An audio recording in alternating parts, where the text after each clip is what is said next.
Bom, eu sou Juliana Bilhar, sou fisioterapeuta, neurofuncional, sou coordenadora da pós-graduação em fisioterapia aplicada à neuropediatria pela Fisiocursos.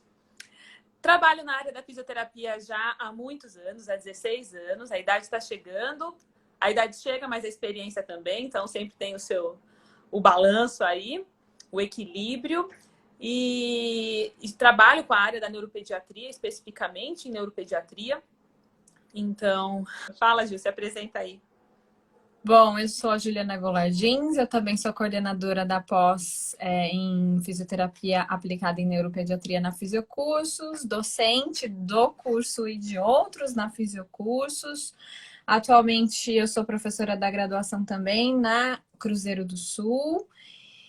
E aí tem uma trajetória bem parecida com a da Ju, em termos de mestrado, doutorado, enfim, a gente trabalha com neurofuncional e a nossa praia hoje é discutir distúrbios do movimento na infância, né? Então, acho que a nossa meta de hoje é clarear algumas coisas. A gente recebeu algumas perguntas, viu, Ju? Acho que então, Faz a pergunta, se eu não souber responder, você responde. elas estão naquele roteiro que a gente fez, né? Então, só para introduzir aqui, a ideia hoje é falar sobre os principais distúrbios do movimento na infância, ou seja, coreia, tetose, distonia, diferenciar um pouquinho esses três sintomas, né, essas três manifestações que tem cada uma a sua particularidade. Falar um pouquinho, e a pergunta era essa, né? Era qual é a área acometida, então falar um pouquinho da fisiopatologia, né? Das lesões, onde é que acontece a lesão nesses casos, e como que isso impacta o desenvolvimento da criança. E aí a gente falar um pouquinho sobre manejo fisioterapêutico, né? Okay. Quais as estratégias mais atuais, algumas coisas são um pouco polêmicas, e aí eu acho que eu posso só adiantar para dar mais vontade de assistir a live, falar que eu acho que essas condições dentro da pediatria são as mais desafiadoras pro fisioterapeuta, tanto porque nós não temos uma literatura vasta sobre o assunto, quanto porque também o manejo clínico é muito difícil. O nosso posicionamento, aonde a gente pega, onde põe a mão, o que exacerba, né? A entrada desses movimentos involuntários, então é um desafio, né? Tem gente perguntando se a live vai ficar gravada, então sim, né? Quem está em aula, tem gente que já está retomando aí, né? Agora, nessa semana, tem algumas faculdades que já retomaram, né? Então a live vai ficar gravada no canal da Fisiocursos e eu também vou disponibilizá-la depois no meu canal do YouTube, Ajuda Neuro. Então estamos as duas Jus da Neuro agora para discutir esse assunto. A Ju tá com um canal do YouTube também que eu acho que vale a pena falar, né? Que é o Ajuda Neuro mesmo, que é a Golardins que tá aí engajada em trazer informação sobre conteúdo em neuropediatria, né? Sobre não somente aspectos da fisioterapia, mas um olhar ampliado, né? A Dani perguntou se a gente vai falar sobre distonia. Sim. Será que você nunca atendeu, Dani? Talvez tenha atendido, talvez não tenha identificado ainda, mas é muito possível que tenha atendido, viu, Dani? Porque não é tão... é bastante prevalente a distonia, até mais do que a coreotetose, né? Então, vamos começar falando? Vamos começar falando um pouquinho de distúrbio do movimento, né? Então, quando a gente fala em distúrbio do movimento, a gente está falando de uma disfunção relacionada à dificuldade de realizar o movimento voluntário de forma coordenada. No entanto, esse paciente não apresenta alteração de tônus e de força. Muitas vezes na pediatria a gente associa a dificuldade, na pediatria não, na neurologia, a gente associa a dificuldade da execução do movimento à força muscular. Então nós acreditamos que o paciente seja parético porque ele tem fraqueza e não necessariamente acontece isso.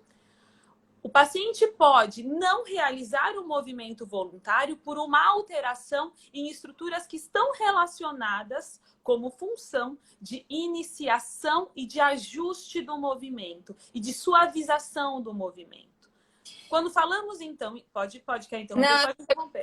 Essa questão do tônus, Ju, porque muitas vezes eu acho que a gente também aprendeu dessa forma, né? Isso é uma coisa que vem reinterpretado, ou que a gente tem pensado mais, né? Que existe um tônus flutuante nesses casos, né?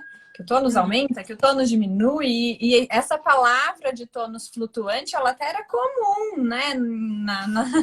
Nas rotinas clínicas, né? E de fato, às vezes a gente tem essa impressão, né? Mas na verdade, o que muda não é aquele... O problema não é no estado de tensão do músculo, né? São justamente os ajustes. Então, quando a gente fala de um movimento involuntário, né? Quando a gente fala de distúrbios do movimento, é um termo muito amplo, a gente pode incluir aí qualquer alteração de movimento? Não, né? A gente está chamando de discinesia, de distúrbios de movimento, quando a minha criança, ela tem a presença de movimentos involuntários que se sobrepõem ao movimento voluntário. Então, é 24 horas que ela tem movimento involuntário? Não, né?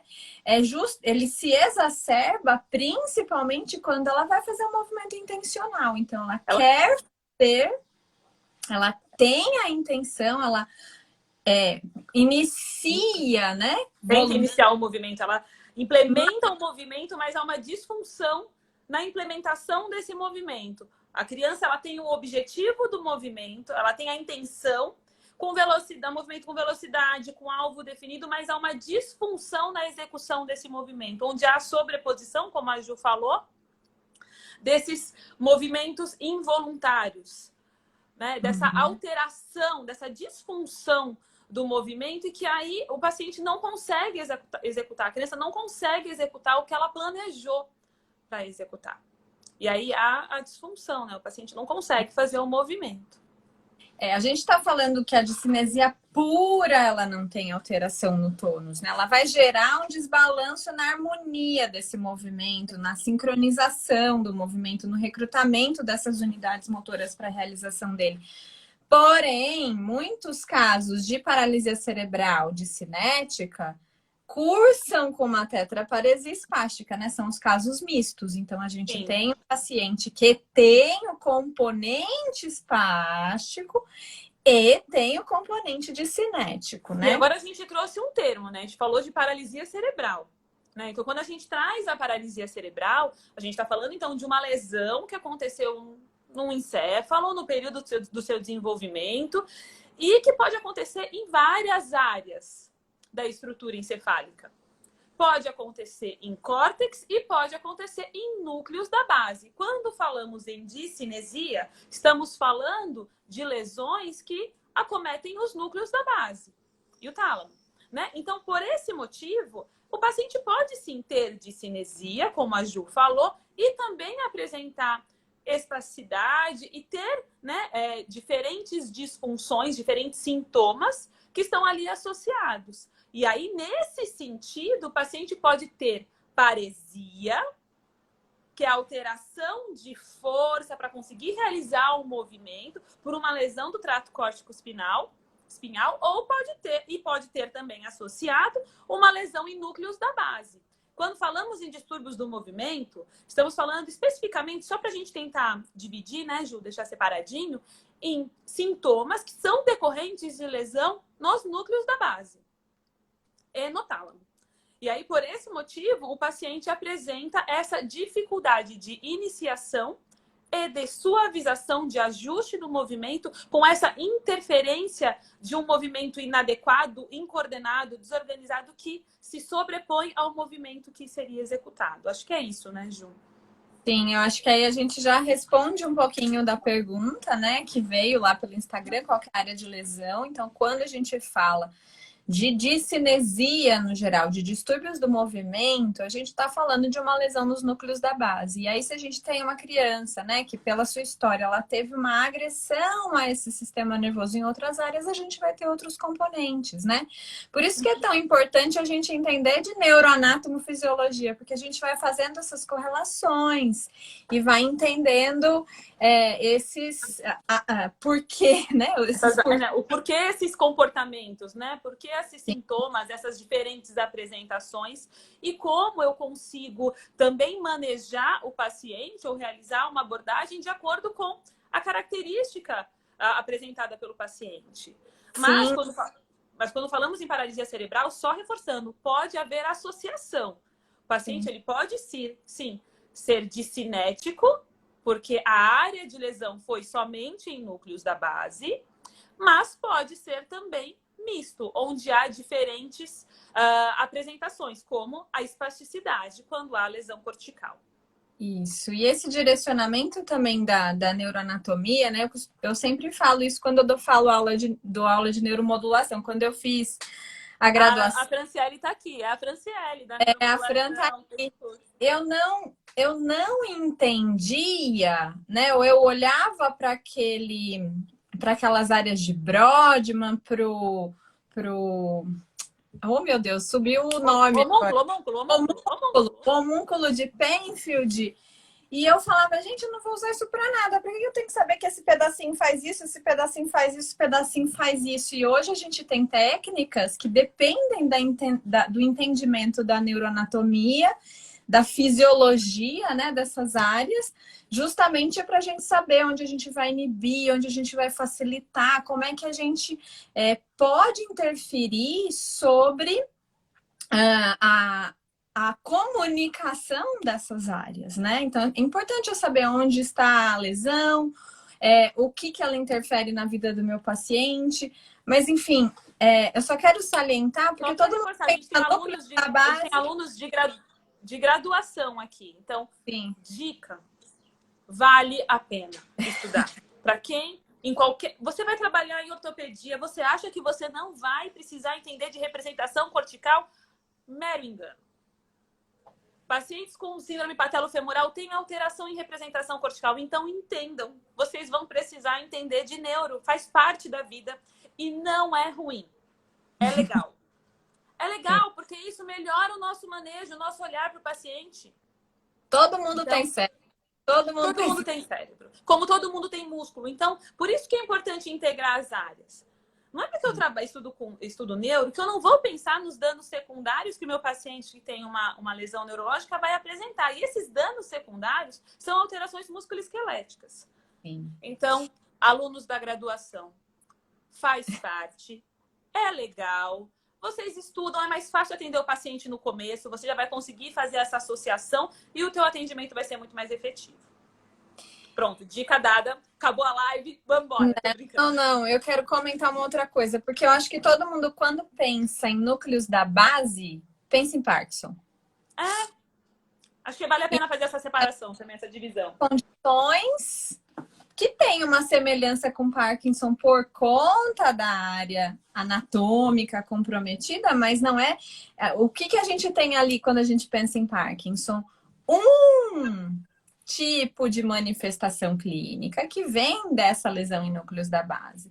Quando essa lesão acontece em outras partes, né? A gente tá falando de núcleo da base, são vários ali, né? Putamen, caudado, globo pálido, Tá bom, dependendo de que pedacinho, a gente vai ter um tipo de sintoma diferente. Eu acho esse físio Bruno Catari muito engraçado. Ele que é o teu aluno, ele é muito engraçado. Bruno, depois você me coloca no Instagram. Você fez umas perguntas muito engraçadas. Eu acho que vale a pena seguir só o que a Juliana está falando para falar que realmente os distúrbios do movimento eles são classificados em duas categorias. Os distúrbios relacionados aos movimentos, né, a exacerbação dos movimentos, que nós chamamos de hipercinéticos, e temos os hipocinéticos. Quando falamos em hipocinéticos, Bruno, estamos falando em Parkinson. O paciente apresenta a bradicinesia, essa lentificação do movimento, e apresenta a rigidez. Quando estamos falando em pediatria, em neuropediatria, que é a área que eu e a Ju trabalhamos diretamente, nós estamos falando de crianças que apresentam a outra categoria, que são os distúrbios hipercinéticos. Esses movimentos que são anormais, involuntários, repetitivos e exacerbados. Não vemos em pediatria a presença de distúrbios de movimento, se vejo, você me fala porque eu não conheço, com a característica de hipocinesia. Isso é mais comum no adulto. É raro, tanto de um lado quanto do outro. É raro a gente ver... Raro não, né? No adulto a gente tem mais distônicos. A distonia ela é mais frequente, né? Eu acho que mas na neuropediatria. E aí, osteoporose em adultos acaba sendo muito mais frequente nos casos de adultos que tinham a paralisia cerebral e envelheceram, né? Sim. Mas existem alguns distúrbios hipercinéticos no adulto, como balismo, né? Então, enfim, então ela evolui comum. Exato. Existe, a Coreia, no geral, sim. Hipercinéticas, mas se a gente falar de uma maneira mais geralzona, nos adultos é menos frequente do que nas crianças, assim como a gente tem.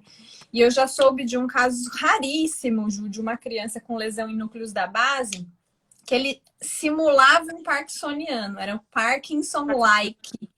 E era criança, mas é justamente pela área de lesão. É raro, mas acontece. Então, a gente, ou em TCE, como a Fran colocou. Então, sim. O que é mais... Porque aí acontece uma lesão, né, que leva uma lesão traumática, que pode acometer qualquer parte desse encéfalo, e aí pode levar ao sintoma, porque, como a Ju falou no começo, e a Fran está trazendo aqui também para a gente no chat, dependendo da área, a gente vai ter determinada característica, determinada apresentação motora, né? E quando falamos em núcleos da base, estamos falando de de várias estruturas ali que estão em centros subcorticais, que estão relacionadas mesmo com o controle desse movimento, com a iniciação, eles têm o controle da programação motora, né? Então, por esse motivo, é importante entender que, dependendo da área, eu vou ter diferentes características, inclusive diferentes gravidades. Sim. Né? Inclusive nas crianças. E aí, Ju, vamos pegar o gancho? Vamos falar, então, dos 3 distúrbios de movimento mais frequentes em paralisia cerebral, que é a população que a gente atende com maior frequência. E aí, tentar ajudar quem está assistindo, né? Entender a diferença. Eu olho para uma criança com distúrbio de movimento. Tá bom, ela tem movimento involuntário. Qual? É coreia? É a tetose? Então, vamos dividir primeiro. A discinesia, ela pode ser dividida ou pode ser classificada em diferentes apresentações, né? Então, vamos começar primeiro com a distonia. A Dani, que está aí na live, ela colocou que nunca atendeu um paciente distônico. Dani, 10% das crianças com paralisia cerebral são distônicas. Mas a gente, às vezes, associa a distonia com, por exemplo, a distonia de escrivão, a cãibra de escrivão, ou algo muito específico de um grupamento muscular e não associamos com todos os aspectos que a criança com paralisia cerebral pode apresentar. Então, a distonia, ela apresenta, o paciente com distonia apresenta uma contração prolongada dos músculos. E isso acontece de forma anormal, com contorção, com uma contração muscular sustentada. E não é raro na paralisia cerebral, associada à persistência de reflexo tônico cervical assimétrico. Sabe quando a criança, que a gente acaba associando com tetraparesia, fica muito animada e ela se contorce inteira e mantém aquele padrão rotacional com uma contração prolongada? Você já viu isso, Dani? Porque a gente vê com frequência. Só que a gente associa com a tetraparesia. Ju, eu acho que ela pode ter pensado, né? Tem 2 coisas que eu quero colocar, que a Dani perguntou até sobre a hipotonia. né? Normalmente, vou falar no geral aí dos três, da distonia e da coreotetose, que normalmente é associada, né? Coreia com a tetose, eles têm um tônus basal mais baixo. Eles cursam com uma hipotonia, principalmente nos 2 primeiros anos. E depois esses movimentos começam a aparecer com maior intensidade.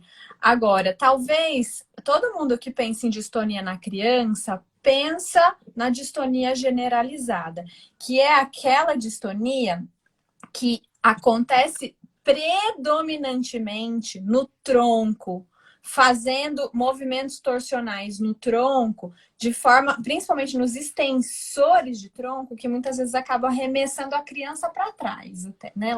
Ou ela força a postura normal em extensão com torção do tronco, ou desajustes mesmo biomecânicos que levam até alterações respiratórias, né? Mas nem sempre a distonia ela é generalizada. A gente pode ter uma distonia generalizada, estou falando com predomínio em extensores de tronco, mas ela acontece em outras partes do corpo também.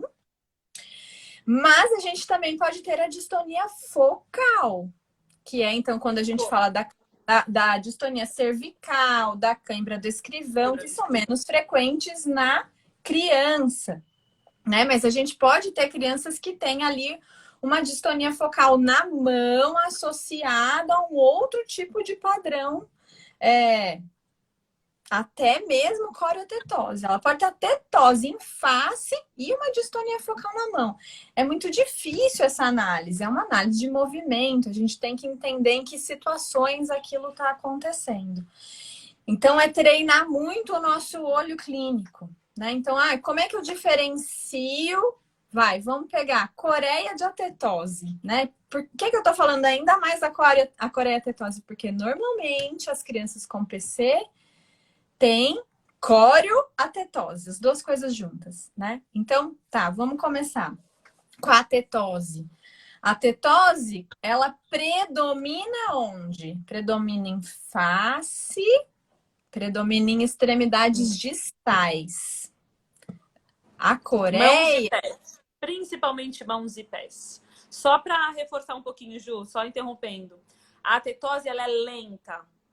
É como se fosse uma ondinha constante, não é caótica, mas é uma ondinha. E isso acontece principalmente distalmente, né? Principalmente distal, mãos e pés. Face também, mas mais mãos e pés em atetose, né? Quando a gente... Acaba acontecendo, Ju, a gente percebe muito mais uma sobreposição na fala em alguns movimentos da cabeça que vão entrar essa contração lenta, prolongada e serpentiforme ou sinuosa. Ela vai fazer umas curvas, né?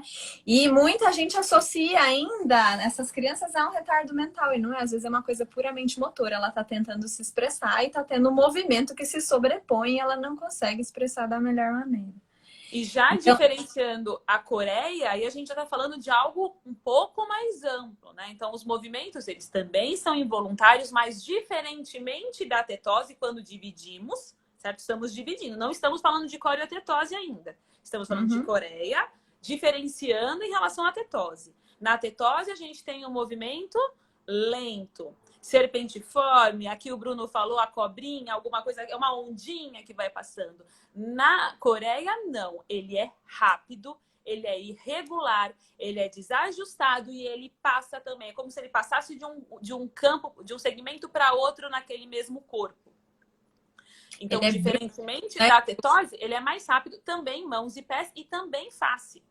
Também face na coreia. Ele é brusco, mas é que tem muita questão da gente olhar onde ele inicia.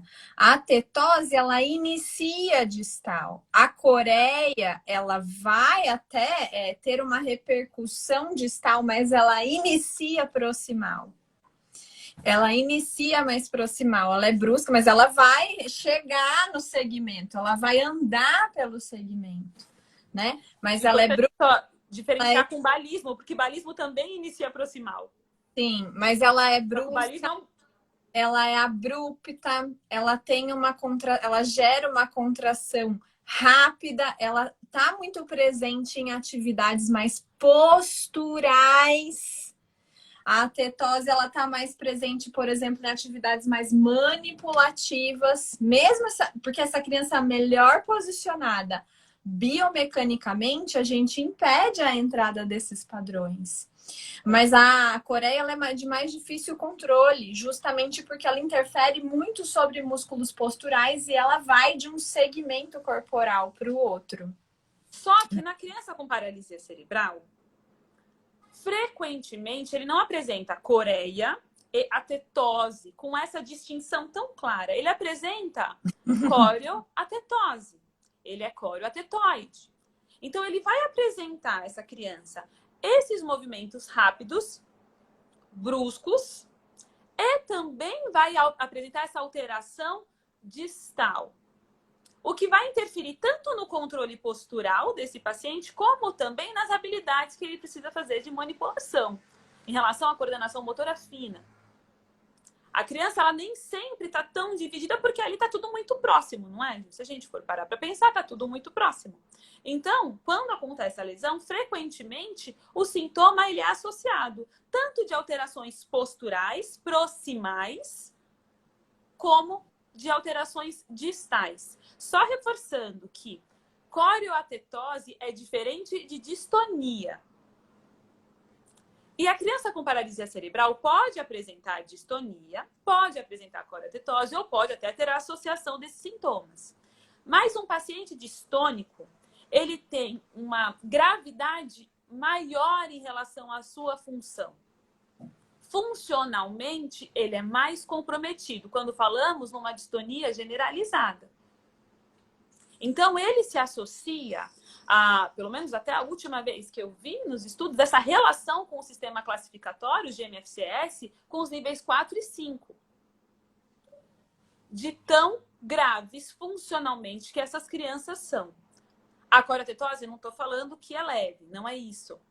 Mas tem relação com o nível funcional com menor gravidade funcional do que um paciente distônico. O detalhe que eu acredito que às vezes confunda, às vezes, o aluno, é porque ele vê o paciente cadeirante e ele sempre associa com o tipo mais comum, que é espástico. Então, ele pensa o quê? Tetraparesia. O paciente tem ali um comprometimento geral e você associa com uma alteração cortical, porque é o mais frequente.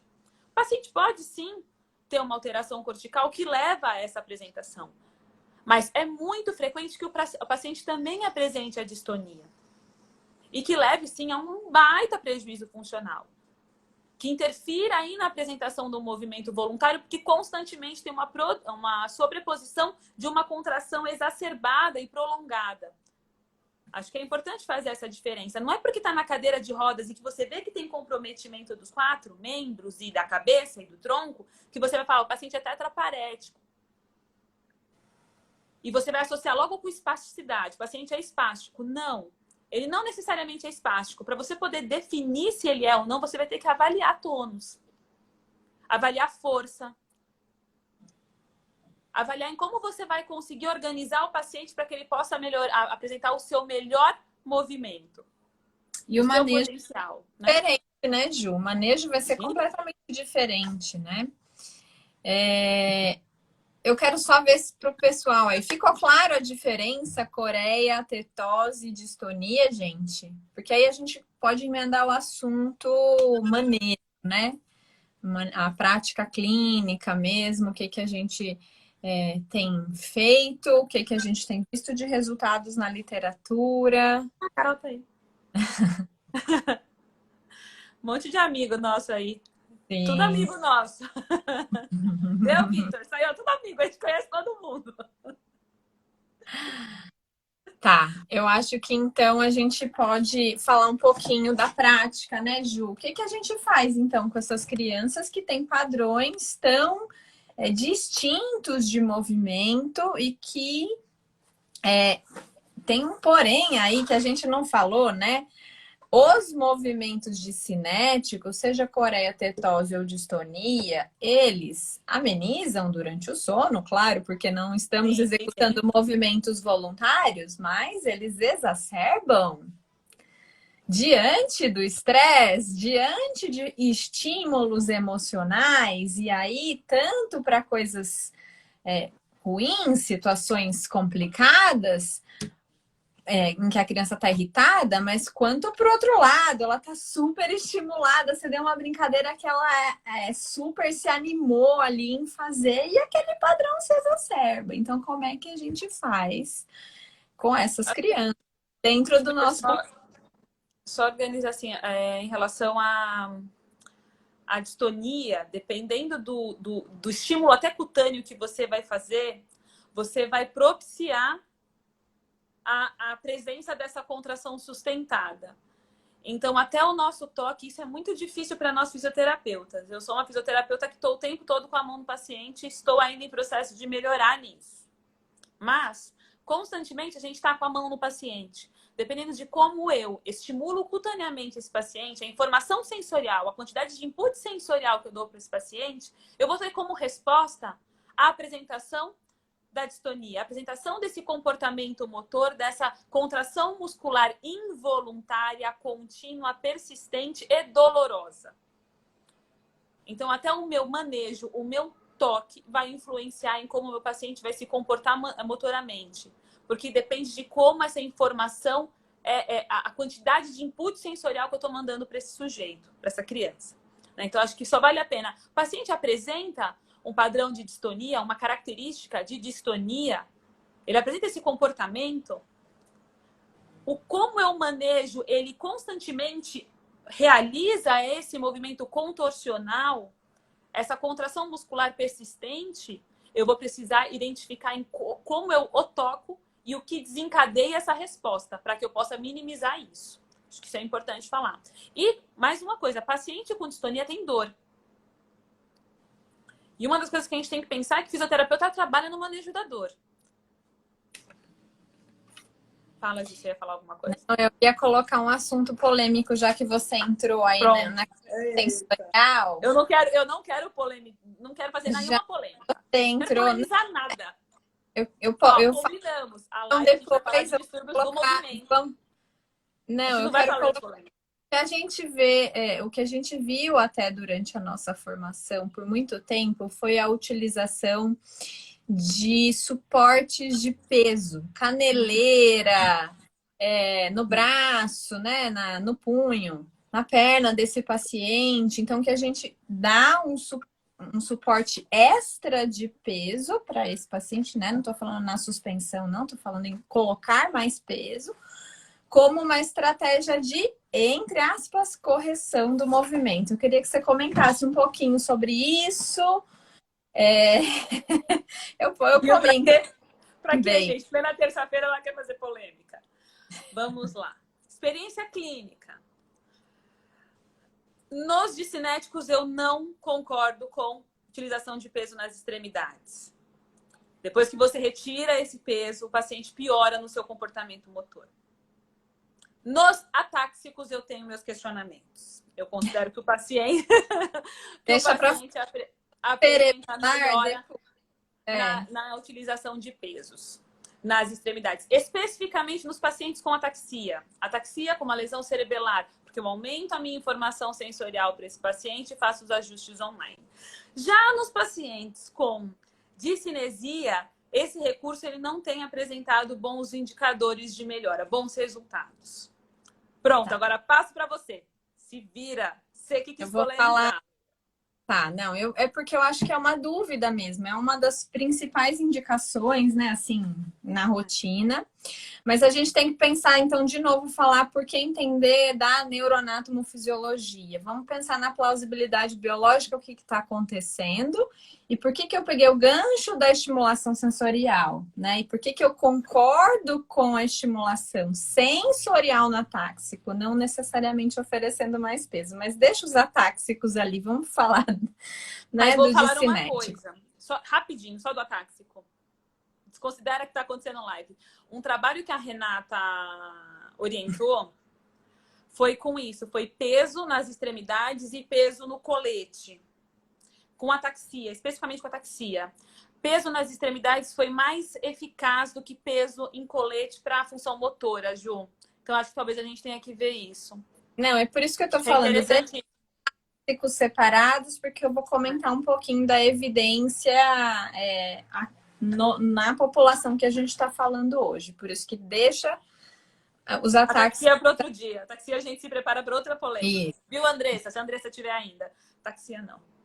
Então, assim, vamos pensar um pouquinho. Primeiro, na questão do tipo de informação que a gente está oferecendo. E no que a gente comentou, do que está acontecendo nesse indivíduo, né? Fisiologicamente. Ele já recruta N unidades motoras ali, com vontade e sem vontade, né? Então, intencionalmente, ele planeja esse movimento, ele inicia esse movimento, mas ele recruta mais unidades motoras do que ele deveria. O gasto energético dele é muito maior. Quando a gente oferece um suporte, uma resistência, que é isso que a gente está colocando, uma resistência para diminuir a amplitude desse movimento, é isso que a caneleira faz, é isso que a caneleira no punho faz, que normalmente é isso, né? Que é assim que a gente usa na clínica. O que a gente está ensinando para esse cérebro?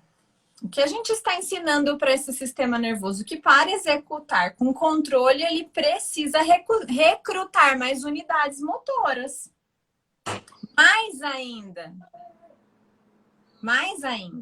do que ele já recruta, porque ele vai ter que lidar com a demanda daquele peso. E aí, quando a gente tira a informação, ele se desorganiza e ele aprendeu que para executar de uma maneira mais lenta, de uma maneira mais simétrica, porque você treinou muitas vezes, por exemplo, aquele movimento com o suporte de peso, ele está recrutando mais unidades motoras para aquilo.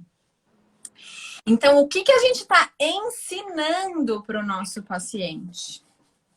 É uma estratégia que vai funcionar, que vai ser funcional depois? Então, eu estou falando um pouco para a gente refletir sobre plausibilidade biológica. Eu sei que você está coçando para falar coisa da clínica. Não é da clínica, não é da clínica, não. Da prática clínica. Eu vou comentar estudos sobre Barcal. Travei. Acho que fui eu que travei. Ela que travou ou eu, pessoal? Vocês estão me ouvindo? Estamos as duas agora? Tá. Porque eu não concordo com você plenamente, até porque há um gasto energético muito maior por constantemente esse recrutamento exagerado de todo, agonista e antagonista, que entra simultaneamente. Esses pacientes, por esse motivo, eles apresentam um quadro, muitos de desnutrição, Sim. baixo peso. Sim. Então, não dá para eu colocar nestes casos, e concordo plenamente, uma sobrecarga se ele já está recrutando tudo. Até porque, até esse recrutamento que acontece de agonista e antagonista também tem relação com baixo controle motor. Quando nós estamos aprendendo uma habilidade sem ter nenhuma lesão encefálica, a gente inicialmente é duro, não é? Por que a gente é duro? Porque a gente contrai mais unidades, contrai mais fibras musculares do que deveríamos. Recrutamos mais unidades motoras do que deveríamos. A criança com paralisia cerebral, a criança que apresenta discinesia, também realiza esse comportamento. E possivelmente o trabalho de coordenação, de controle do movimento é muito mais efetivo do que eu colocar um monte de peso nele e achar que ele está aprendendo. Até porque depois desse peso ele vai sair. Especificamente em discinesia. Vou reforçar isso. Esse peso ele não vai ficar com o paciente ali constantemente. E ele vai novamente se desorganizar para um movimento, para a realização de um movimento que não foi treinado dessa forma. Então, nesse ponto, concordo plenamente. Até porque o papel aí dos núcleos da base é de iniciação e de ajuste, né? Não tem muita linha, né? E aí eu queria comentar um estudo de doutorado da Luciana Barcala, né? Que ela analisou justamente o movimento de membro superior, a função de alcance. Se eu não me lembro bem, a Lu não está aí porque ela está dando aula, né? Se eu não me engano, tá? Era alcançar, era fazer exatamente isso que você fez agora. Alcançar um copo, trazer a boca. Era cumprir essa tarefa. Então, era uma tarefa de alcance, preensão e prazer. Então, não era oscilar com o braço, né? Era alcançar descansar, aprender e trazer, tá? E ela fez análise de movimento junto com o Paulo Lucarelli, que foi orientador dela, em Era pacientes PC, Ju, ou era BC? PC de cinéticos adultos. Tá. Não sabia. E aí ela ofereceu em um grupo o suporte de peso, né? Então, colocando Caneleira. a As caneleira. pulseiras de peso, né? As pulseiras ou a caneleira. Enfim. Mesma coisa que a gente falou. Mesma conclusão do que a gente falou. Ele recruta, mas ainda ela faz ainda uma análise eletromiográfica, não vou lembrar especificamente agora, né?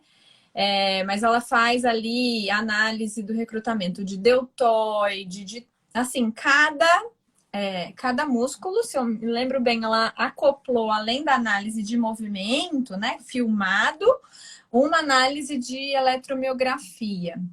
Para conseguir identificar os músculos que são recrutados, né? Está falando da plausibilidade biológica. Não houve diferença do grupo na função do membro superior desses pacientes, né? Que comparado com o que não teve o suporte de peso. Acho que só é importante reforçar que até a Dani colocou da hipotonia e a Ju traz pra gente que esse paciente, até os 2, 3 anos de idade, ele apresenta uma característica de hipotonia. O que acho que pra gente fica a dica? Se o paciente não tem a presença ainda desses movimentos estereotipados, o melhor momento para o treino, para o controle motor, é quando isso não está instalado. É muito mais fácil eu aprender do que eu precisar desaprender e reaprender uma nova tarefa. Então, por mais que haja assim, uma característica de hipotonia nesses primeiros anos, nesses primeiros 2, 3 anos, esse é o melhor momento para que eu possa ensinar uma habilidade motora. Porque o que há de desorganizado, o que há de movimento estereotipado, o que há de alteração postural, o que há de danos secundários em relação a encurtamento, a escoliose, isso não está presente ainda nesse sistema. Então, eu ensino uma tarefa e repito e ofereço para o meu paciente a variabilidade da prática antes que esses movimentos desorganizados, estereotipados, se instalem, porque ele vai ter melhor força, melhor controle e melhor flexibilidade. Então, acho que a primeira coisa que a gente tem que pensar quando temos uma criança é em qual momento ela está. Dependendo do momento em que ela está, eu preciso ajustar o meu manejo. Se o paciente já apresenta esses movimentos estereotipados, eu sei sim que é possível trabalhar controle, que é possível trabalhar aprendizagem. Mas o melhor momento dessa criança não é agora. O melhor momento dela é na primeira infância. Ela vai melhorar? Vai melhorar, porque você vai trabalhar, a gente vai trabalhar para que ela melhore. Sem sombra de dúvida. Mas quando não há instalação de danos secundários e quando não há movimento estereotipado, é muito mais fácil que eu consiga organizar aquele sistema. Até porque ele está em desenvolvimento ainda. Mas e aí? Essa criança cresceu, tá com 2 anos, tá com 5 anos, tá com 7 anos, tá com padrões de movimento anormais, involuntários, que levaram a desajustes de postura, que levaram a alterações músculo-esqueléticas. Quais são as opções que a gente tem? Então, eu já falei assim, tá bom, eu não vou usar peso. O que eu uso? Eu uso várias coisas. Mas acho que a gente tem que primeiro identificar quais são as dificuldades que a criança apresenta. Primeiro porque são crianças com dificuldades bastante heterogêneas. Quando a gente fala em discinesia, não é porque falamos em coriatetose ou distonia que os pacientes são iguais. Eles têm as mesmas características e potencialidades motoras. Então, a primeira coisa da minha avaliação é identificar quais são, sim, as dificuldades e quais são as potencialidades do meu paciente. Primeira coisa. Identificar quais atividades que ele realiza. Se ele realiza, né? Se ele realiza, quais são as atividades, como ele realiza. E a partir daí, identificar se há dificuldades de força, se há dificuldades por alterações em relação à flexibilidade, se há dificuldades em relação à coordenação do movimento, e a partir daí eu vou atuar em determinados pequenos objetivos. Acho que a primeira coisa é se pensar isso. O paciente ele pode sim ter dificuldades já instaladas, ter danos já instalados. Só que um paciente que não realiza um movimento porque tem fraqueza, eu vou precisar trabalhar com força, com exercícios para força. Eu vou precisar ajustar aquele paciente, sim, organizar ele, dar informação sensorial para que ele fique com a melhor postura possível, porque se você for pensar em trabalhar no ideal com um paciente distônico, muitas vezes não é possível. Mas você vai dar informações para que ele possa, sim, alcançar um melhor controle de tronco, um melhor controle de cervical em linha média, trabalhar força e repetição, variação de acordo com a aquisição das habilidades que ele tem realizado. Mais alguma coisa que você pensou, João? Ouro, eu acho, Ju, contando tudo isso, porque para realizar o fortalecimento daqueles grupos que estão fracos, para realizar a estimulação sensorial de uma maneira controlada, sem exacerbar padrões involuntários, enfim, para todos os objetivos que você elencou aí, tem uma diquinha. Cadeia cinética fechada. Não podemos iniciar, né? A gente coloca até em risco, a gente exacerba a amplitude de movimento de movimentos que não estão adequados. Simetria e exercícios em cadeia cinética fechada. A gente consegue minimizar a entrada de padrões involuntários. Claro, eu vou fazer cadeia cinética fechada com um bom alinhamento biomecânico, com o melhor possível. Nem sempre é o ideal, com o melhor possível. Porque a gente consegue minimizar a entrada desses padrões, a gente consegue dar a informação já do posicionamento inicial do e melhora movimento. a qualidade do movimento, né? O movimento tem mais qualidade. Então, acho que são duas dicas de ouro, assim, para trabalhar com essas crianças. Simetria e cadeia cinética fechada. Quando eu falo de peso, não significa que eu não vou trabalhar com transferência de peso, com carga de peso. Carga do próprio corpo, né? Porque justamente a carga do próprio corpo transferindo, às vezes, de uma articulação para outra, né? De uma parte do corpo para outra, na posição em que a gente quer, né? Distribuindo a simetria, favorecendo uma ativação harmônica, né? Diminui absurdamente a entrada dos movimentos involuntários. Então, acho que a gente pode resumir as estratégias terapêuticas nessas duas palavras. Só reforçando o que a Ju está falando, quando ela está falando ali daquela descarga de peso antero-posterior, né, que a gente está fazendo, por exemplo, na postura em gato, que o meu paciente está fazendo a transição de peso, tanto posterior quanto para membro superior, e aí ele vai fazendo essa troca, dependendo do paciente, você consegue fazer isso muito bem. Mas se o paciente não consegue se organizar direito nessa posição e ele realiza muitos movimentos de torção, diminui um pouquinho a complexidade. Vai lá para um simples prono com apoio em antebraço e começa a trabalhar com ele o controle nessa postura em que ele tem que ficar com a cabeça alinhada. Porque a Ju falou em simetria, não foi? Então, primeiro, antes de eu conseguir, às vezes, uma postura um pouquinho mais alta, que não é alta como eu estar de pé, mas estar em 4 apoios, eu preciso vencer a gravidade, eu preciso ter mais controle da posição de apoio nas minhas mãos e nas minhas pernas. Quando eu não consigo atingir isso, eu diminuo um pouquinho a complexidade. Então, o que eu estou falando não é só da questão do prono, é a questão da complexidade. Se meu paciente não realiza bem uma tarefa, eu preciso diminuir a complexidade. Não é que vai ficar fácil para ele, eu não quero que fique fácil para ninguém. Mas eu preciso começar em pequenos passos para que ele possa chegar aí sim numa postura que ele demande mais do próprio corpo, mas que ele consiga realizar bem. Então, às vezes, a postura em prono para um paciente que ficou constantemente ou em supino ou sentado numa cadeira com baita tilt, já é uma postura que demanda para ele necessidade de ativação de músculos antigravitários que vão permitir que ele consiga se organizar. Então, eu estou indo primeiro do pequeno, do pouquinho, do passo de cada vez, para que aí esse paciente consiga assim, fazer essa transição bem, com melhor qualidade. E o que a Ju falou é dica de ouro mesmo. cadeia cinética fechada, você organiza, porque não dá nem... O paciente, até pela cooptação das articulações, ele não consegue ativar agonista e antagonista com movimento de torção. Então, você consegue organizar bem o paciente com uma informação sensorial de cooptação dessa articulação, que permite que esse músculo ele mantenha a sua melhor flexibilidade do que é possível para esse paciente, sem entrar constantemente com um padrão de ativação entre agonista e antagonista que é inadequado.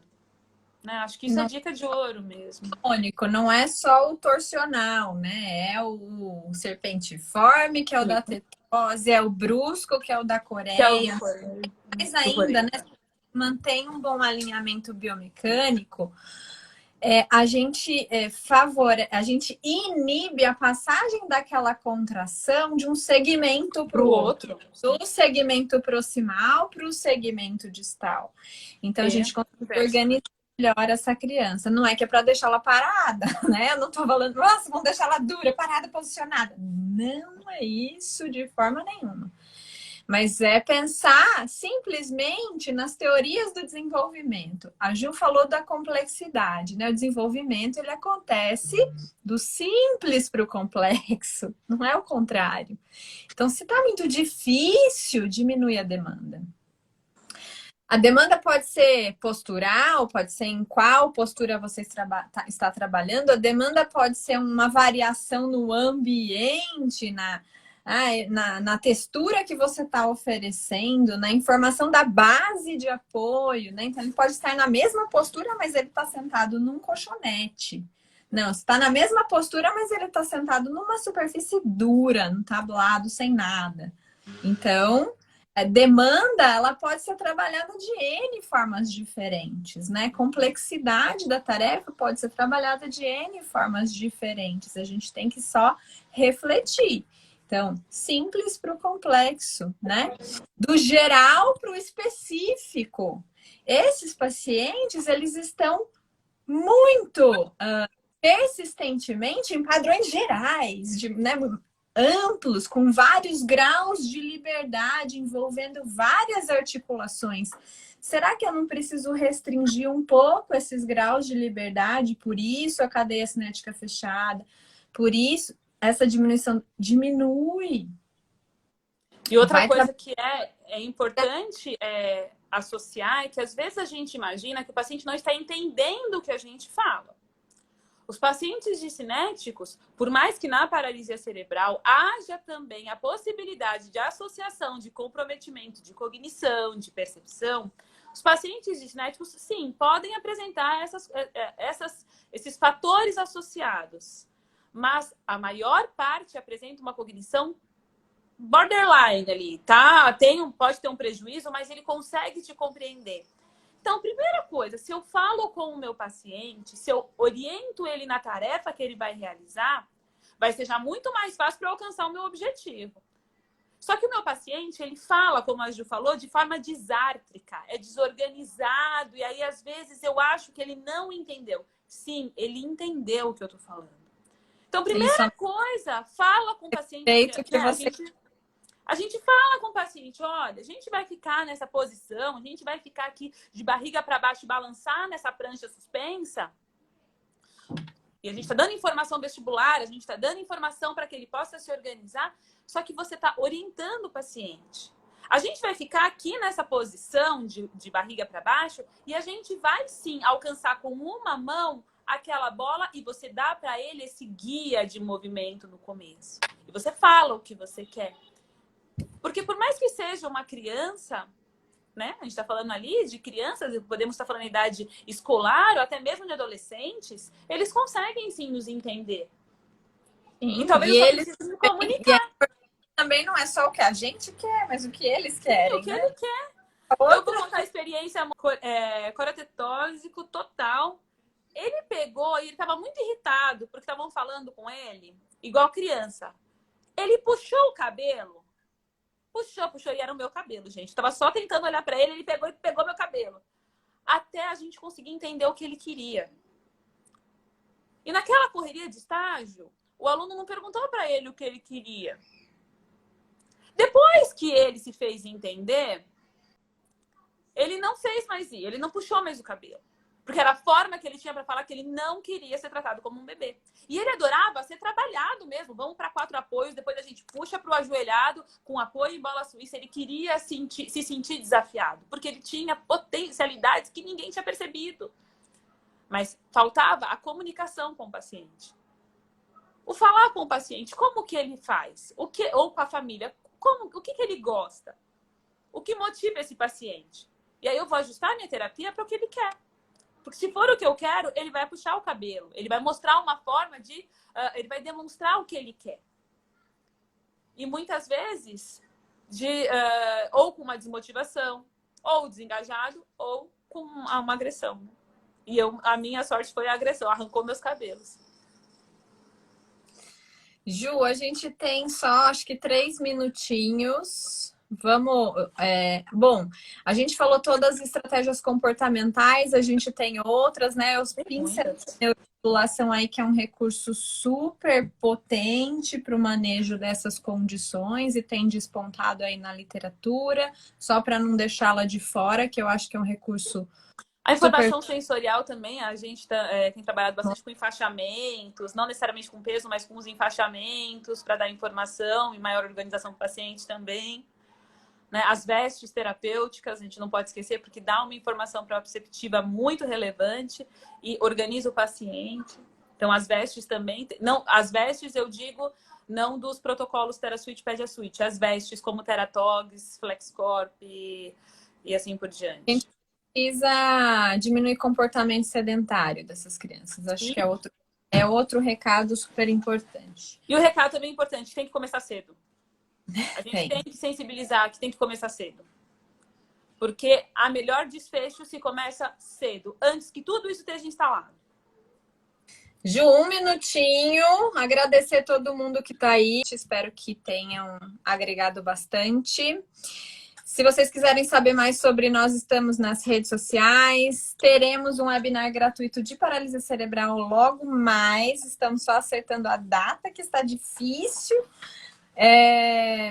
Temos cursos aí pela frente, né, Ju? Curso de aperfeiçoamento em desenvolvimento infantil. Temos, né, para quem já... também. Isso, para quem já se formou, o nosso 2 formatos de curso, né?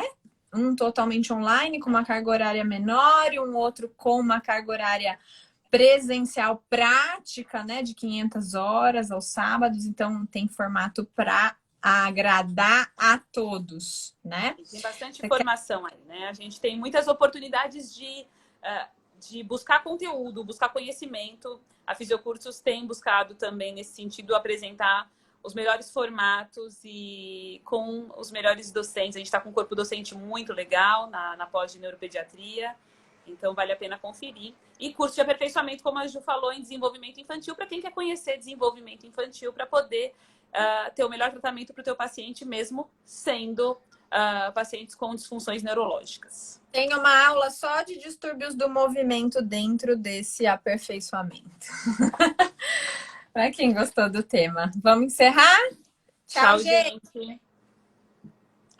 Tchau, gente. Tchau.